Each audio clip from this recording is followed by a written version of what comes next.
to you every Thursday at 10 o'clock, and you can also check us out on YouTube and iTunes and SoundCloud. But we couldn't do all that without our fabulous sound engineer, Adam Andrus in Houston.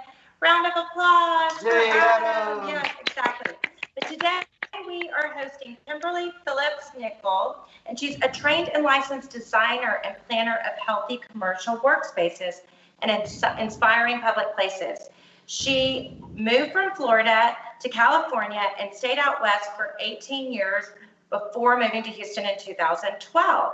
She's an outdoor woman at heart and an environmentalist and social justice advocate at a very young age. Whether growing up as a Mennonite in migrant communities in Florida or hosting international refugees and Bob Marley's Kids as an organizer of music festivals, Kimberly is most happy outdoors, surrounded by music, family, and friends. And all that sounds absolutely perfect now. I think we're missing our outdoor music festivals and connecting with people in that way. And then Roslyn Bazzelle Mitchell is an attorney, and she's our attorney. She's a wife and mom. She's a good attorney. She's a tough one. I do not want to cross her. Wow. We're glad she's on our side. She has an affinity for fashion, a passion for health and wellness, and also a love of music and philanthropy. She was born in Houston, Texas, but moved to Delaware when she was only 10 years old. And after graduating from high school, she attended Hampton University with poli-sci major, and then Texas Southern University, Thurgood Marshall School of Law. And she's been practicing law since '99 and is senior counsel of Weiser, Kaplan, Pulaski, and Zuber. You would think with a name like Danae Cremosta, I could pronounce that. But she is also involved with real estate and corporate and intellectual property management. And to fuel her creative artistic side, she recently launched this amazing new business with Kimberly called RoKi Design. Ladies, how did this happen? Attorney, designer, designing scarves? What? Well, it kind of started out of, for me personally, it was just a project I signed up to do for an organization my husband's involved with. And I had no idea how I was going to do it, but I raised my hand when they needed somebody to come up with something for the ladies to wear, because none of the women that are in the other organization were interested in wearing the same outfit. And I was like, well, we don't have to wear the same outfit, but they wanted us to be represented at this convention in a way where everybody could recognize us as the host chapter, right? And so I was like, how can we do that? But it's something that people could appreciate and recognize and see. And I came up with the idea of coming up with a scarf. I said, well, if we wear a scarf, people can wear it any way they want to wear it. There's no size restrictions. And I had no idea. I didn't know where I was going to get manufactured. I didn't know how I was going to design it. I had nothing. I just literally said, okay, I'll do it. So I scribbled something down on paper on a design concept after I reviewed the history of the fraternity. And I found a designer that I'd worked with a long time ago on a project and collaborated and came up with our very first design.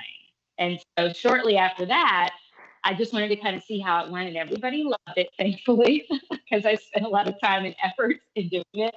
I reached out to Kim because she was already making these amazing pillows and handbags and things out of repurposed items. And so I knew that, well, I hoped when I met with her, she would agree, but I was like, this would be like a perfect fit. You know, we have new scarves that we design, custom creations for community-based organizations, nonprofits, or just commercially. And then we also could have a line of products that takes existing scarves and finds new life and new meaning and new ways to use them. And so that was sort of the start. And the first scarf is right here behind me. So this was the first one we did, and we released it last November, actually. Yeah. And Kimberly, you are a seamstress at heart. You started sewing as a 6-year-old girl, maybe even sooner. I thought 5 years old is what I was reading. 5, yes. And I mean, Malcolm Gladwell says 10,000 hours commitment gets you to be an expert. Do you feel like you're there? You know, I'm loath to use the term expert, but I would say that I'm very picky about my seams and the quality of my work, and I have probably spent well in excess of the 10,000 hours that he references. So yeah, one of the things that is really meaningful to me is that a lot of the products that have been ordered from us recently are repeat clients, and some of these folks are coming back 3 and 4 times. You know, I see a name pop up in an order and I'm like, yay, them again. And they always say that the quality of the craftsmanship and the durability of the product is what keeps them returning. And so I think my mom's lesson when I was a little kid, when we were talking about sewing and seaming, was when in doubt, rip it out. And so if it's right, if it's not right, you fix it. So We like that. Oh, I find it crazy that y'all decided to start this business in November, which was great timing. The world was rolling, everything is great. Then COVID hits and the world changes, but yet we're offered lemons, but you can make lemonade. A whole nother industry is born. yes. Yeah. And I think it's critical. I hear Zeus wanting to be a part of the conversation. I have to tell you that the pivot part was, it wasn't something we sat down and we were like, okay, how do we pivot? That sort of a thing. It grew naturally. And one of the questions that asked us is about authenticity, right? And so the reason that we have been, in my opinion, that we have been successful in pivoting to making masks from vintage luxury goods and some of our own scarves is that it came from a place of service. It started because my family is in medicine and they were desperate for mask covers to extend the life of their PPE in practice. And I started making masks to give away as a donation from our hemp and organic cotton fabrics in my other store in Houston Emporium. And so that naturally progressed into the medical practitioners wanting to buy large quantities for their families because they really appreciated the quality of work and the fact that it was a donation. And so it built on these things. And so it wasn't an attempt to sort of capitalize on a challenging situation. It was a natural outgrowth of being there to serve, right? And so when you come from the right place, and I know you all have talked about this before, Roz and I have had a lot of conversations, but when you come from the right place of service, then I think that the creator recognizes that and opens up opportunities that you weren't even trying to bank on. Mm-hmm. Yeah. And Roz and I were talking about this in the beginning of COVID. It was so scary, and we were all so worried, and we thought, where is fashion's place in all of this? Is this going to seem too flippant to talk about fashion? And we've learned that fashion, it gives me chills to say it, the stories that go behind it, the journey, it's a creative outlet. People are searching for inspiration. And we saw it when, Roz, you came onto the set with your white shirt and you put that scarf on and your face lit up and you had more energy and more shine. And then there's also the story that goes behind that. And I read that on your website. It's the purpose and the people. Can you talk a little bit about that too? Because I think we're all, as a community, really trying to get a sense of belonging and community and inclusion. And how can a scarf do that? But it does. It does. And so this concept, even though we released that in November, keep in mind in November, Kimberly didn't even really know much about this. I hadn't even talked to her yet. There was no entity started. We didn't have a trademark. We didn't have anything. So I put this together. And so I kind of say we had a soft opening where we just kind of put something out there to see what happened. And then after I saw the success of this, we started getting everything together, getting our business together, our strategy together. And literally our our official launch for our business was supposed to be March. Supposed to be. Yeah, supposed to be March. So to say that we were a little bit caught off guard would be, you know, a statement. Just we were completely like, okay, now what? We're sitting here looking at each other. So it was an interesting way for us to create something that we thought we weren't sure whether there would be an audience or not, and so we pivoted in order to capture that audience. And there is an audience out there, and there are people out there that want to be fashionable even when they're wearing a mask. So thankfully, that's helped sustain our business.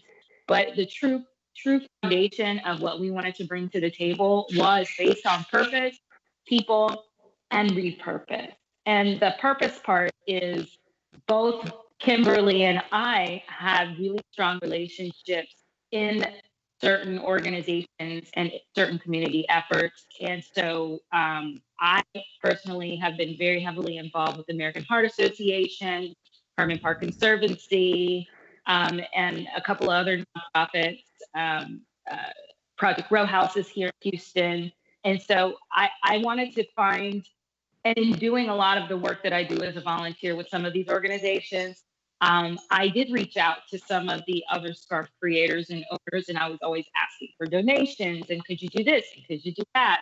And I would sort of not get the responses I would think I would get, considering the fact that I was a really good client.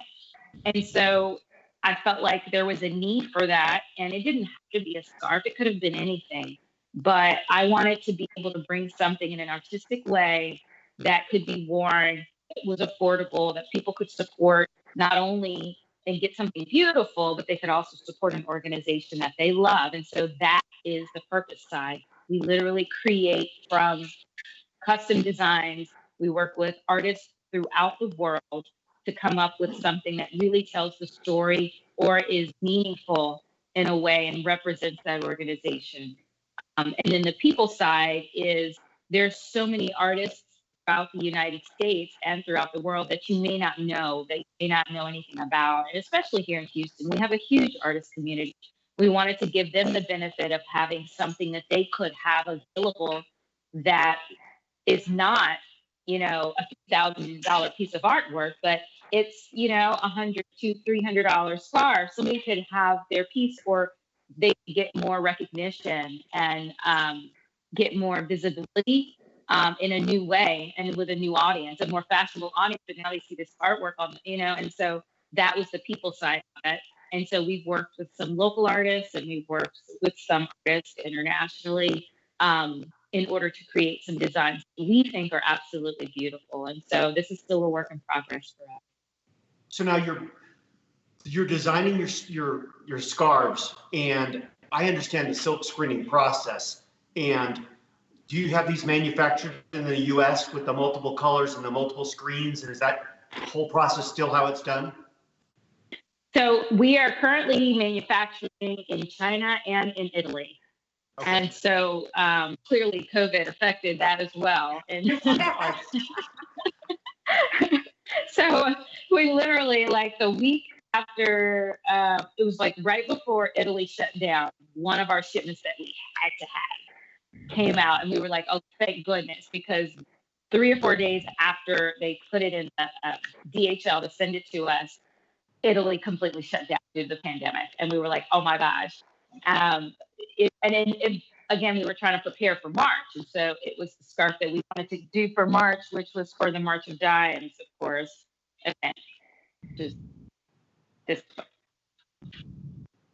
Yes, and best dressed, and you are the epitome of a woman who's best dressed, because it's not just about dress, but it's about what you give back to the community, and you've given back so much to the community, and it's amazing. There's only 8 of those pieces left, and I applaud you for that effort and making a difference within the community. I feel like people look at scarves and go, well, I don't know if a scarf's for me. But the way you're wearing it is so hip. There's so many, and It's this recycled thing that we're talking about too. It can be artwork. I've made pillows out of it. It becomes the mask. It has so many different forms, but it goes back to this quality that you guys put into it and the love and care. It's a good quality piece of merchandise, maybe a watch, a handbag, a scarf.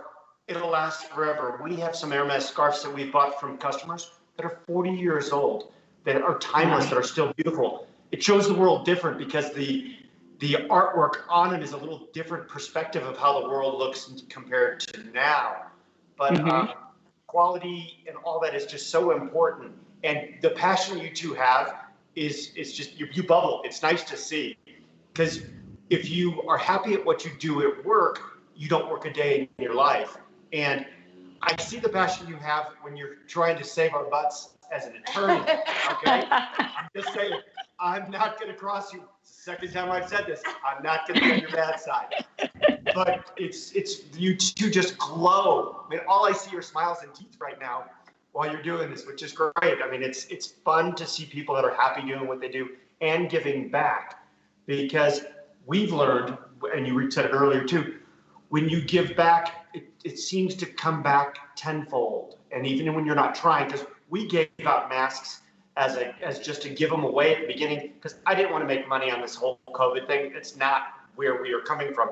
But people wanted a good quality, usable mask, and we're in this for a while now. I mean, we're going to be through, at least through the end of the year, probably wearing masks. So a good quality one we can wash, we can use, repurpose, instead of those throwing away, more landfill, more problems. Don't get me started on all that too. Yes. So as women who both have, in addition to collaborating with each other, you have families and husbands and dogs. And I mean, as a mom who works in my business and so much charity, tell us about balance. Tell us how you keep yourself grounded in this uncertain time, in this time where you could work 24/7. How do you both find balance? Nobody wants to talk first. Kimberly, you go first. I think that the word balance is a challenge because it implies that all things are somehow sort of equally distributed. And I think we all know, as being entrepreneurs, that nothing in our timing of our days or in what we're doing is really equally distributed. But having a very supportive family, and I'm extremely blessed, like my entire family, my husband's family, are all incredibly supportive of being entrepreneurs, having family businesses, and being a part of that lifestyle. So it is great.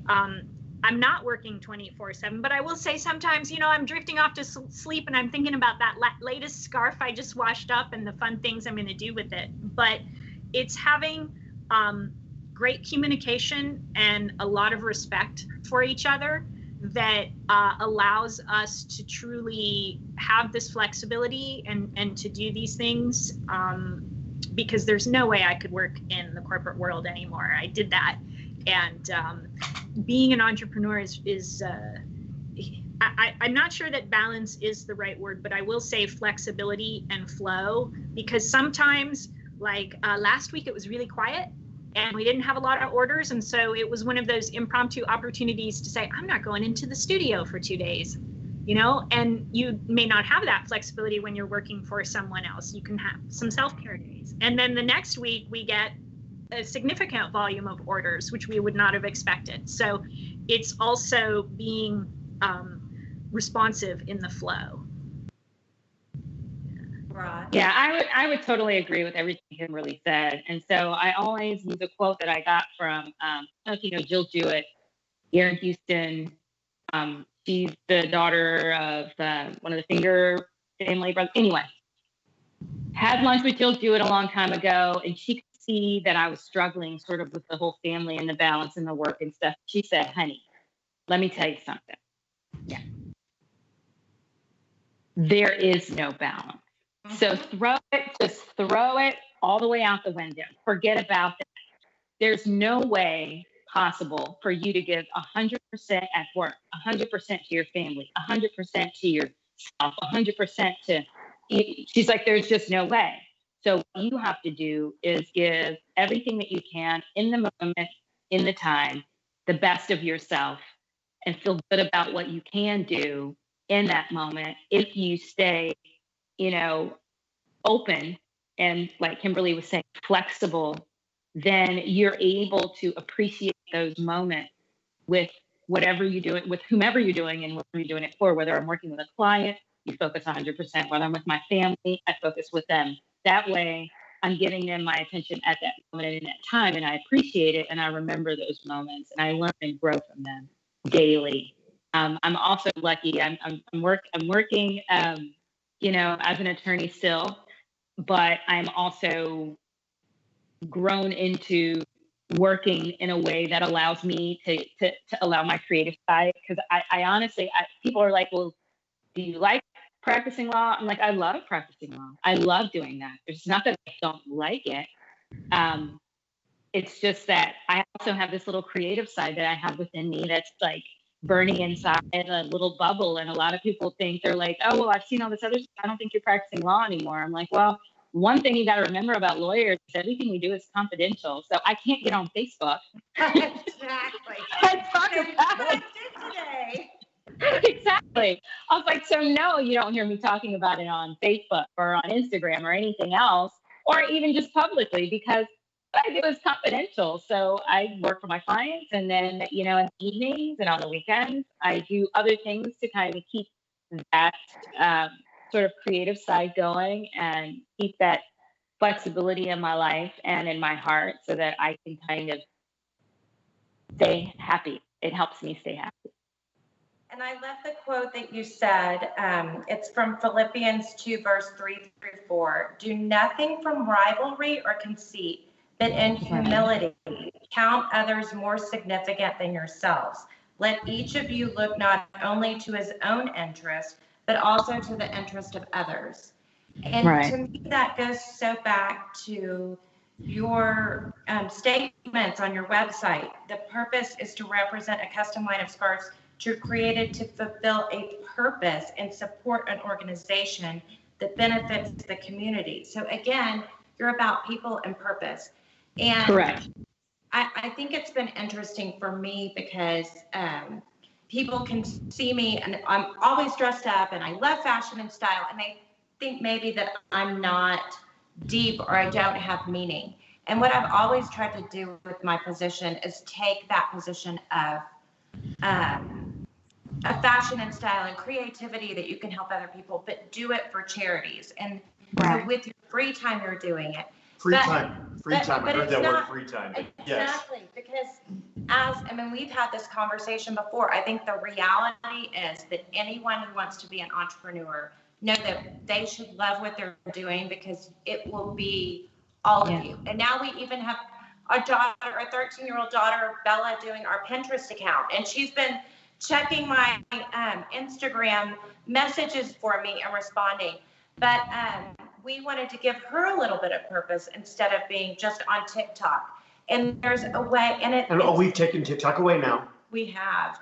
And I think it's interesting that you say it's your family, and you were joking earlier that your husband cut some of the pieces, and I certainly know Derek is involved with you. So, yeah, he's our CFO, Derek. Oh, I didn't know that. Everybody plays a role. Well, and for us, people say, so did you start your business? And I said, no, I came into Rob's business. I branded it the Vintage Contessa, and a big part of life, and let's talk about that, is social media and branding and the way you put things out to the public. And as having your son Derek and our daughter Bella, knowing that whatever you put out there is forever, in that who you are every day is your brand. Let's talk about that. Now that we can't get together, how are you communicating with clients through social media? How has that changed with COVID? We can't wear something to an event and sell it off of our body because there's not an event. Tell us about that change. Well, I will say it hasn't been as hard for us to transition in that way, just for, at least for RoKi, because we are, we didn't have plans to do a brick and mortar for the business. We were pretty much going to be e-commerce. And so we've always communicated electronically with our clients. And we have been very blessed over the past few months where we had one particular boutique reach out to us on Instagram. I had never heard of them. I love them. And they reached out and asked us about our products. And we did our first order with them. And I can't think now, are we on our third or fourth order with them now? This is like the fifth order that that we're processing for them, and it's really beautiful because we would not have planned that, right? Like those touches from social media, you never know who's watching. So that message that you put out of the people and the purpose is such an important part of that. It has to be authentic, right? Coming back to that question, how do you know it's authentic? How do you know it's real? If the message is truly authentic, then people are going to be drawn to that. And so by putting out an authentic message, whether it's a fun video of me talking about the extraordinary workmanship, Rob, you talked about the craftsmanship. When I take apart an old Hermes or a Pucci piece, it takes a lot of work to take that apart because the craftsmanship that went into creating it to make it an heirloom quality piece, there's a lot of work to undo that. And so whether it's fun behind the scenes videos in that way, or us doing shoots where we're doing the stop motion or fast motion, they're all great tools for that. But people have to see the authentic message, whether it's an Instagram post or, you know, these great things, which obviously we're excited to be able to share this podcast with everyone and to reach new people and to have folks that have followed us now be introduced to you who they might not have been introduced to before. You know, I do want to say you all at Vintage Contessa really walk that talk of community. I was introduced to you all because you were a sponsor, and I honestly cannot even remember what the event was, but in the swag bag that you always get, right, were your $50 off coupon cards to come into the store. And I was like, oh, well, I love vintage, right? And so I thought it was really cool. And I looked you up and I came in and bought the Les Cheyennes by Kermit Oliver for Hermes scarf from you. And your people were amazing. You know, I probably bought one of the least expensive things in the store. It didn't matter. They treated me great. But it was that willingness of you all to sponsor and support nonprofits that introduced me to your store. And I think that's a beautiful way for people to really know where you're coming from and want to support that. Yeah. And I think Houston, and it's probably true for other communities, but I feel it mostly in Houston, that we have truly a committed community to the good of the community. And I think we saw that in the way we managed the recent protests, that everything was peaceful, the way that we managed Harvey, that we all came together. There is truly this core belief in helping one another. And I believe in the scripture, for those who are given much, much is expected. So I think that all these, I see it with some celebrities, that you use your platform in talking about fashion. And that's why we came up with this podcast, is it's not just about living life luxuriously, but it's about living life authentically, which then translates to luxury. Because I read this amazing quote that health is the new wealth and joy is the new success. And it is so true, as specifically in this time of us being so concerned about the health and welfare of our community. And it isn't just health. I mean, it's welfare. We can't take care of our charities in town and distribute what we need to our community without having viable businesses. So for those people who don't see the value of business success, they're missing out on a part of this, because it is truly heartbreaking to see how we've come to this place. But I'm so happy you had a great experience in our store. We really grew by connecting with people. And you, Roz, you met Marina Sava, who was the artist for our children's book at my birthday party at the store when we could have events, and then evolved to a collaboration. How do you know when someone's safe for a collaboration? I mean, we collaborate all the time and we get burned sometimes, but most of the time it's good. Tell us about, like, what do you look for, even as an attorney, when you're representing someone? What are some of those gut things you look for? Or when you're working on a project with an owner, Kimberly, that you want to know truly has their heart in it? Well, I'll start with most of the time in terms of RoKi, we're working with artists, and so we kind of teeter on a very careful scale, where you have to kind of just, they're artists. And so both Kimberly and I have both at both sides. We have we have figured out how to manage the creative and the business aspects, where a lot of the people we collaborate with, at least for RoKi, they're 100% artists. And so we kind of, sometimes there's a little bit of hand holding, and sometimes it depends if they're more independent and entrepreneurial. But I can tell you, one of the particular scarves I worked on the artist, I think she quit like 4 or 5 times. And literally, I was like, Kimberly, she just quit again, but that's okay. I'm gonna bring her back and get her back, and we're gonna work it out, because her work was so beautiful. It was like perfect for this particular cause. And I was like, I have to get her to work on this. I found her online, and I couldn't work with anybody else. But anyway, we try to work with people, honestly, clearly, because we're women. We like to work with other women. We like to support other women. We like to bring to life artists, whether they be graphic or, very, I'm not really, I haven't taken any artistic courses, so I don't know the specific terms for the different times, but whether they're more modern or whether they're more traditional artists, whether they're doing oil paintings or whether they're doing mixed media, we try to find different artists that really bring causes and things to life that you wouldn't ordinarily see. So I'll just use an example of one of our artists, which is Siobhan Butler. Siobhan lives here in Houston, and her pieces always represent a specific cause or purpose that really resonated with her. And so the piece that we have from her is called Primas, and it features ballerinas. All of the ballerinas are different colors, because when she saw Misty Copeland, who was the first African-American ballerina to be with the American Ballet, then she created Primas, and she wanted to see ballerinas represented in different colors and in different ways. And so those are the kinds of things that we look to in terms of an artist, where it truly with them is also very authentic to who they are and what they want to bring to light.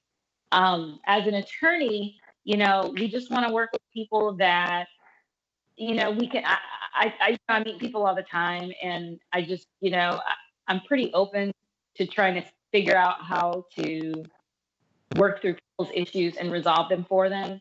But for the most part, we just want people to come in with an open mind and be reasonable in terms of their expectations for what they want and what they'll receive in terms of our representation of them.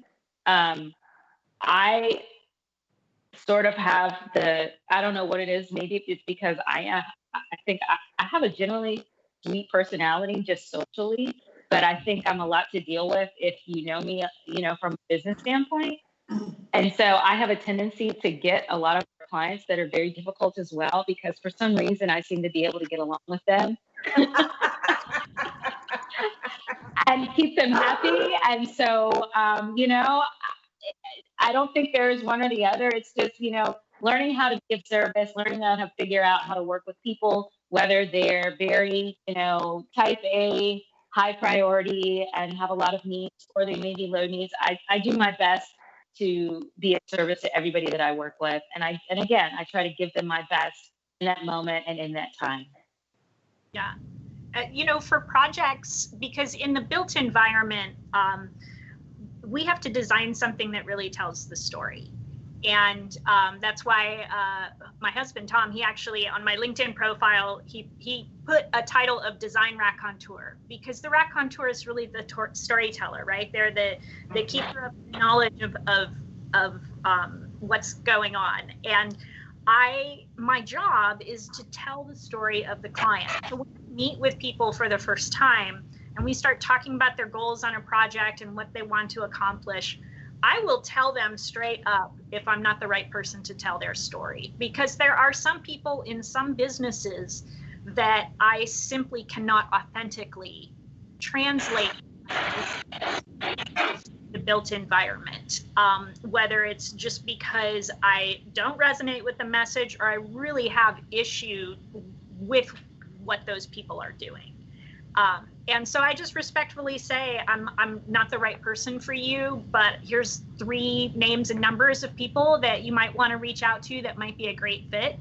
But yeah, have I had people that I've had to walk away from? Have I had projects where I've started and then been like, you know what, this is not my jam? I've had to have that too, for sure. But mostly when I work for other people, which is why I love working for myself, is because I know that at the beginning, and I have the ability to say no at the beginning when I work for myself, rather than being kind of expected to say yes and then get partway down the road and you're like, oh man. I understand that we've had to, for lack of a better term, divorce some clients over the years. Yes. And in my wholesale part of my business, we call it having a good hand. Some people you have a good hand with and you can work with, and they work with you as a team for decades. I've had clients for decades, and yet some, no matter what it is, it just doesn't turn out. And that ability as an entrepreneur or self-employed person to say, you know, I'll go have a drink with you and talk with you, but we just don't need to do business. Life's too short. I still have hair at 50 plus, which is a big deal in my family. So yeah, that's a great asset of being self-employed, except working 7 days a week, or yeah, I tell them I only work on days that end in Y. And it's so true. I want to also go back a little bit to that balance thing. I think that they say if you love what you do, you don't work a day in your life. And that's the crazy thing. I know working with Roz is that she and I are both like emailing each other at 12 midnight or 5 a.m. or whatever, because that's when the moment happens. The light goes off and Timmy goes, oh, I go, we got to go to sleep. No, I've got to just send this one more text. I've got to get this done now while I'm on my mind.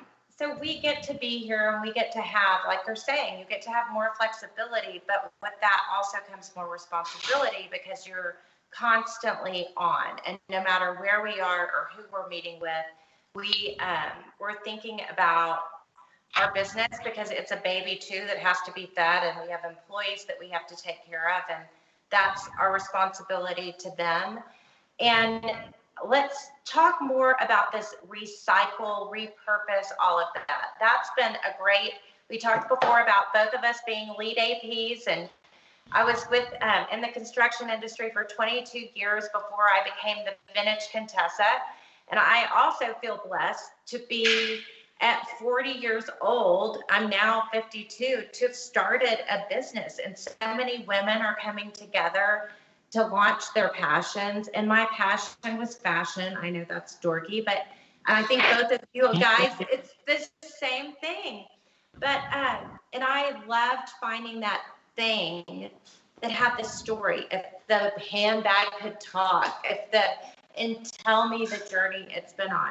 So how do you guys sort of source for your recycling? How is that working?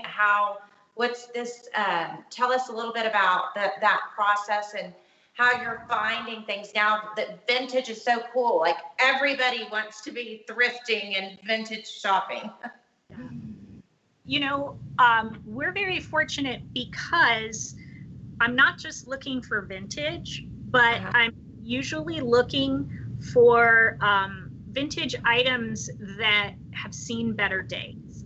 I'm not afraid of the damage the stains, those kinds of things. So the things that are not necessarily of value to a store like Vintage Contessa, because you're dealing in, pristine, beautiful items, we take the next thing down from that, or maybe even a couple of things down from that, and work with those things that people thought might have been discards. And so, the other person's trash is definitely my treasure, and having the ability to sort of see in through that damage of what you can do with it is critical. And so whether it's stores like yours that give a call and say, heads up, I had just had somebody come in and I was able to take like 2/3 of their stuff, but the other third would be beautiful, but it's got issues.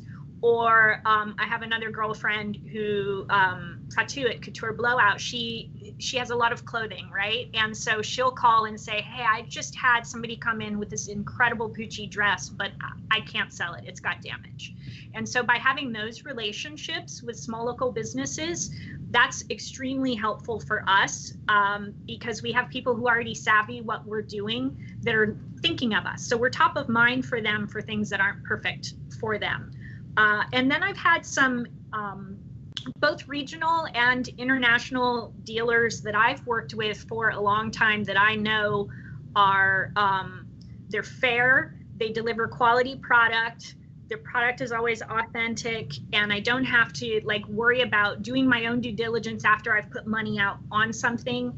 And so that's been very helpful. So it's been a mixture of local in-person, and where would we be without the globalization of the internet and the flattening of access and ability? And so when you say if this purse could talk, so when I get a piece and I wash it, I steam it, I lay it out in front of me, and it starts to tell me what I'm going to do with it. I am a firm believer that the fabric tells you what it wants to be.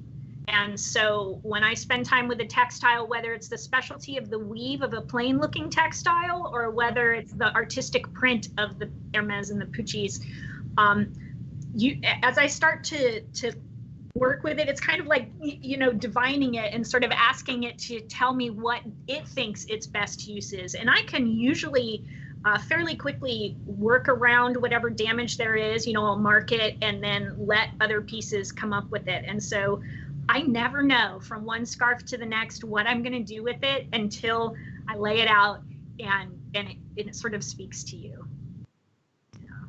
And we're running out of time, but I want to ask both of you, and first pitch it to Roslyn. How did you come up with your own authentic style? Do you feel like it's evolving? Do you have pieces that you're coveting that you work towards getting, or you just go buy everything you want? Because I think people see us as we just buy everything we want, and I know that's not the truth. Sadly, tell us about your journey, because I found it refreshing to know that you, as a woman who's one of the best dressed women in our country, plans and looks at things. So I'll say it's ever evolving. So I'll agree with that statement. But I've always been addicted to fashion. So in probably middle school, once we moved. So I grew up in Orange, I was born in Houston, grew up in Orange, Texas. We moved to Delaware. It's probably when I first started getting Vogue magazine and Cosmopolitan magazine, and I would cut the people out and I would post them up all over my room because I thought they were so amazing. And at the time, unfortunately, there weren't a lot of people that looked like me, but there were a few. And so I cut out Beverly, and I would cut out Iman and all the African-American models that I saw because I was so impressed with them and their looks.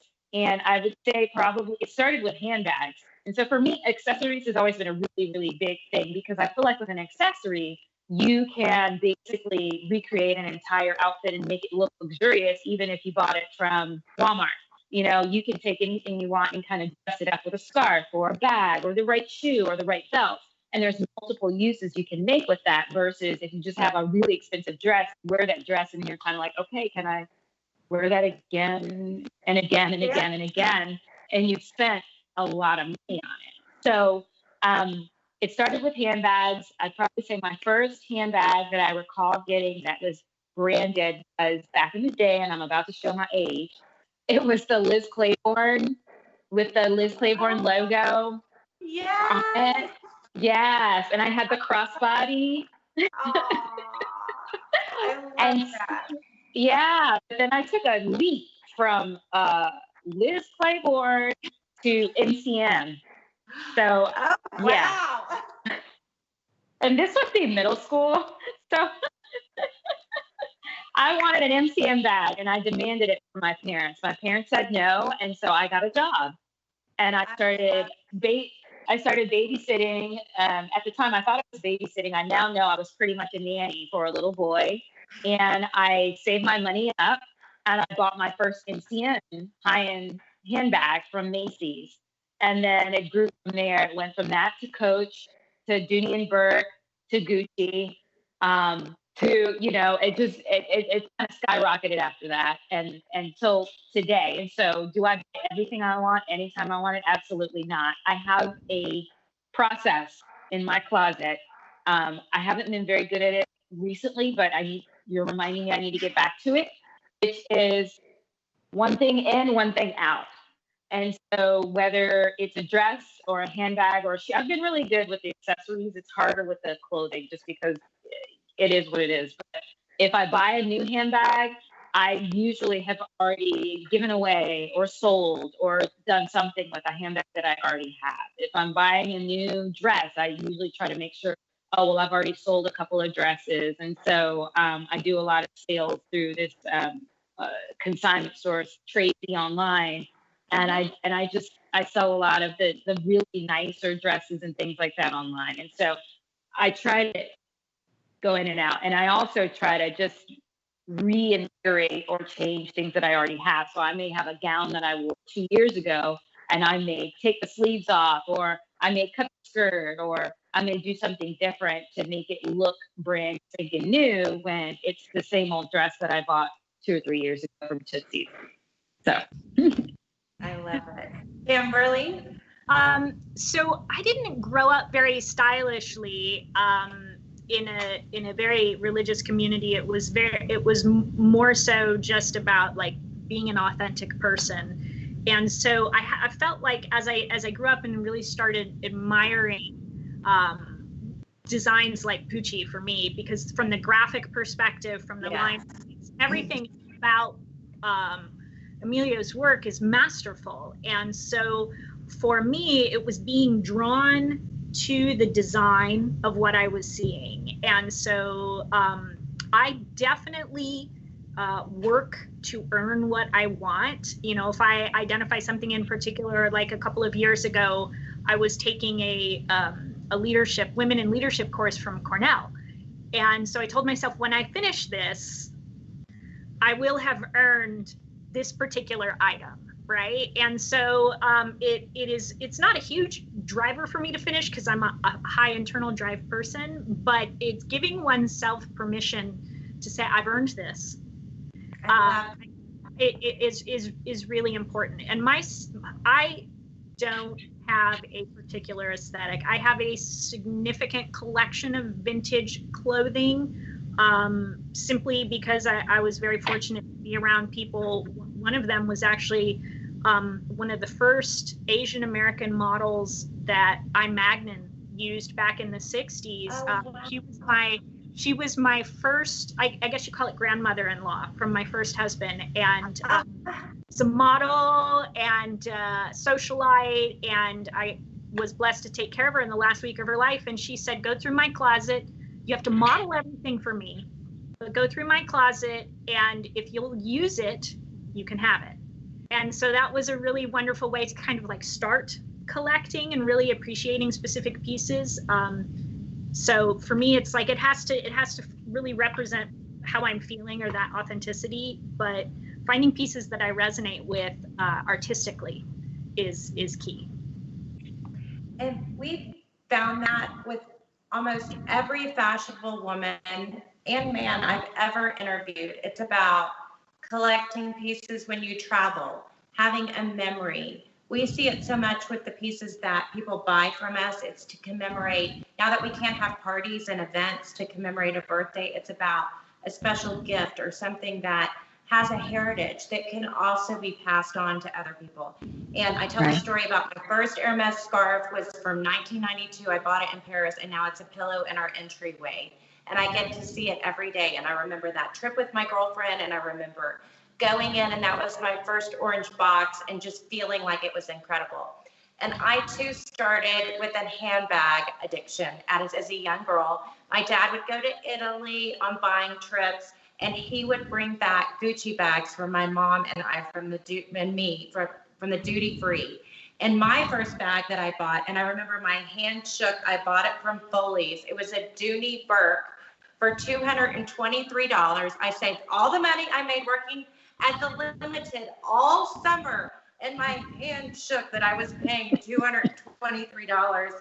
But that's where the passion comes from. It's from the stories, it's from the purpose, it's from working hard to get it. And it's not just, I mean, certainly people appreciate it if it's given as a significant gift. But you ladies are the epitome of authenticity and purpose and style.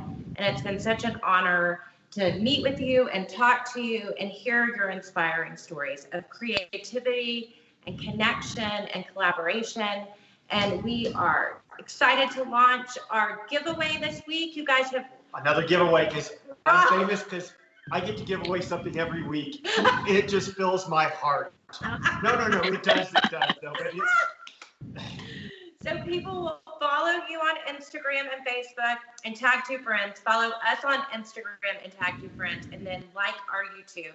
We didn't even talk about Roz, your amazing Pilates, yoga, ballet, that part of the journey. Like, there's so many things we didn't even touch on with you guys, and all the honor you've received in the write-ups. But we adore you. We will be posting on our stories. We're giving away a Chanel brooch along with your beautiful scarf and mask. But we want everyone to continue following, supporting women, supporting each other in our growth, and the men who stand behind us and beside us. Yes. All right. Thank you so much, everyone. Thank Farewell until next week. Bye. Yeah. See you. Thank you. Bye-bye. Bye-bye.